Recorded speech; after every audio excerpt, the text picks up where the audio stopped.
Sur toutes les lèvres, à quand l'extradition de Laurent Nkunda vers la RDC et le démantèlement total de l'aile du CNDP qui continue à agir depuis Gisenyi, ville rwandaise.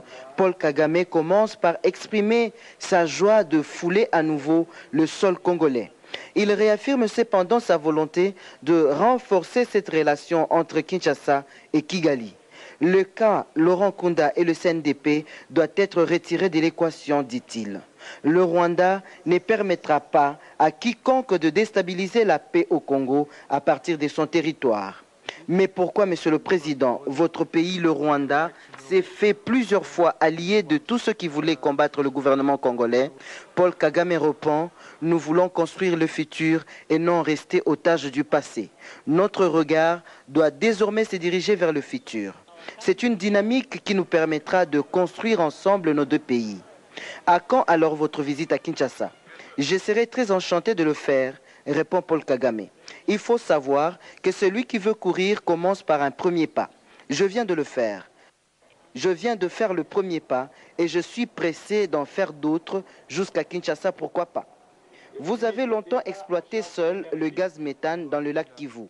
Êtes-vous prêt aujourd'hui à les faire de manière commune avec la République démocratique du Congo? Je rappelle, dit Paul Kagame, que le premier objectif dans l'exploitation du gaz pour nous était d'extraire l'électricité. Mais c'est un processus très compliqué. Le président rwandais s'est dit conscient que la nature a été généreuse avec les Rwandais et la RDC en matière de ressources. Nous échangeons nos informations au niveau ministériel. Nos deux pays poursuivront les efforts engagés afin d'arriver à l'exploitation commune de nos richesses. Il y a des siècles de cela, nos deux peuples vivaient ensemble. Nous croyons que le moment est venu pour relancer la CPGL. Les jours des FDLR sont-ils comptés et ceux de la MONUC par rapport à cette nouvelle entente RDC-Rwanda? Qu'en restait-il? Joseph Kabila Kabange, face à la presse rwandaise, commence par saluer la tenue de ce sommet qui est en lui-même une étape très importante. Les jours des FDLR sont effectivement comptés. Quant à la MONUC, Joseph Kabila renvoie le journaliste à poser la question aux intéressés. Les opérations Umoja Wetu et Kimia 2 ont réussi à démanteler complètement les FDLR qui sont désormais affaiblis. Ils retournent déjà au Rwanda, pas massivement, mais un bon nombre. À quand la visite du président Kabila à Kigali? Très bientôt, répond Joseph Kabila. Cela se finalisera par voie diplomatique. Comment comptez-vous coopérer pour le développement de deux nations? Nos deux pays vont coopérer dans divers domaines, répond le président Joseph Kabila. Nous unissons nos efforts pour aboutir à la relance de la CPGL qui va beaucoup contribuer au développement de la sous-région. Nous allons consolider les gains acquis et faire mieux pour le bien de nos deux peuples. Il y a eu la désignation des ambassadeurs. Ils seront bientôt accrédités. Les opérations Umoja Wetu ont été une étape très importante dans la stabilité. Nous travaillons maintenant ensemble à la consolidation et à la promotion de la paix.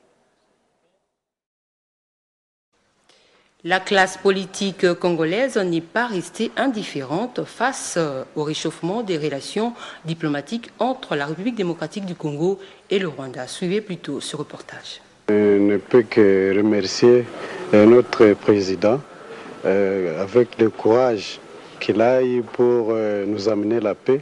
Vous savez, les Nord qui voient beaucoup souffert. Vous avez constaté avec moi que la population est en ébullition à cause de l'arrivée du président du Rwanda.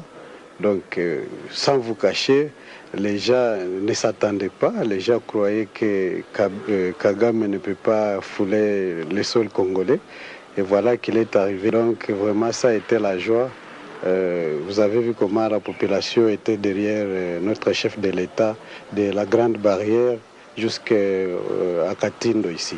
Nous croyons que ça c'était un signal fort hier qu'ils ont montré et nous croyons que vraiment ils sont sincères pour nous amener la paix. Vous savez, nous sommes pour la paix et on voulait vraiment la paix, rien que la paix.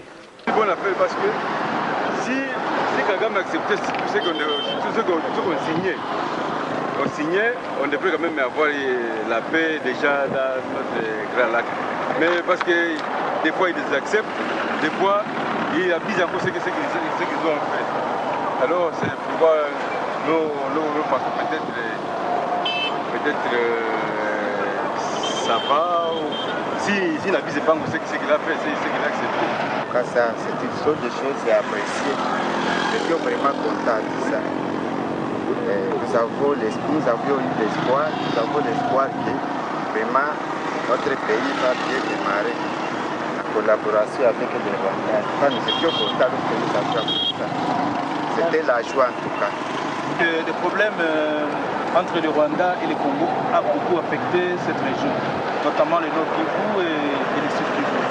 Et lorsqu'il y a une entente, donc lorsque les deux présidents s'entendent très bien, lorsqu'il y a des accords de bon voisinage, en tout cas, nous croyons que la guerre pourra se terminer une fois pour toutes, et ce sera pour le bien-être de la population congolaise qui a beaucoup souffert, notamment les viols, les guerres tous les jours.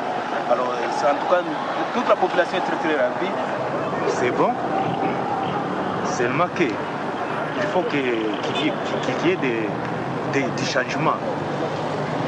Et ça ne suffit pas de le voir ici, mais il faut sa présence et la présence de notre président au jour à venir.